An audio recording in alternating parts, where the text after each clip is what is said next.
قصیدہ لکھتا ہے، لیکن ہمارے مرشد حضور غوث اعظم کو یہ حکم ہوا کہ اللہ اکبر، آپ اپنی شان کو خود بیان کریں۔ سرکار غوث اعظم نے اپنی شان کو خود بیان فرمایا اور خود کہتے ہیں کہ میں نے اپنی مرضی سے نہیں کہا بلکہ مجھے حکم ہوا کہنے کے لیے، تو میں نے اپنی شان خود بیان فرمائی ہے۔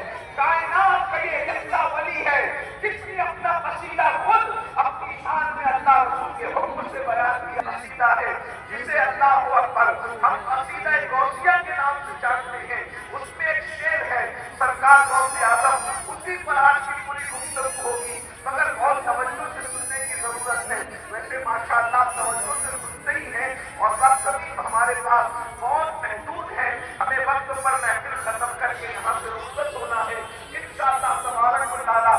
اگر آپ کی گفتگو سمجھ سے آ گئی تو سرکار غوث اعظم کی محبتوں کا چراغ ہمارے دلوں کے اندر مزید روشن ہوگا، دلوں میں محبت غوث اعظم کا سمندر جھانڈے مارنے لگے گا اور ہمارے لیے نجات کا سبب بنے گا انشاءاللہ۔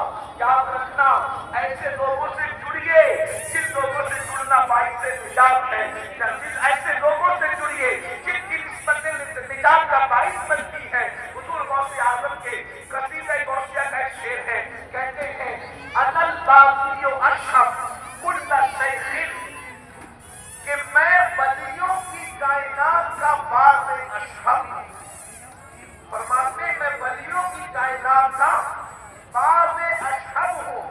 اب یہ باغ اشرف کیا ہے، اسی پر آج پوری گفتگو ہوگی انشاءاللہ۔ اللہ اکبر۔ باغ کہتے ہیں عقاب کو، آپ نے سنا ہوگا عقاب، باغ عقاب کو کہتے ہیں، آپ اس کو شاہین بھی کہتے ہیں۔ حالانکہ کچھ لوگوں نے اس میں تفریق بیان کی ہے، لیکن اب محققین کی تفریق میں آپ کو الجھانا نہیں ہے، اپنی اصل گفتگو کی طرف ہمیں بات کرنا ہے۔ عقاب، شاہین، باغ، یہ سب ایک ہی نام لوگ بیان کرتے ہیں۔ اب غوث پاک کہتے ہیں کہ میں ولیوں کی دنیا کا باغ اشرف ہوں۔ لغت میں جب آپ اٹھائیں گے لغت تو باغ کا مطلب تو آپ سمجھ گئے، عقاب کے، شاہین کے سمجھ گئے، آپ سمجھ گئے کہ ایگل وہی باغ، وہی شاہین، وہی ایگل، وہی عقاب۔ اب یہ جو اشرف کہا تو اشرف کا معنی ہوتا ہے، کچھ لوگوں نے لغت لکھتے وقت اشرف کو لکھا، بعض اشرف کا مطلب سفید باغ، بعض لوگوں نے لکھا بعض اشرف کا مطلب سبز باغ۔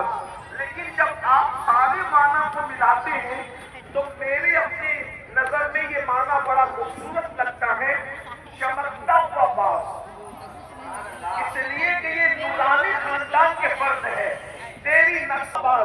غوث پاک کہتے ہیں میں ولیوں کی دنیا کا باغ ہوں، اور اب باغ کسے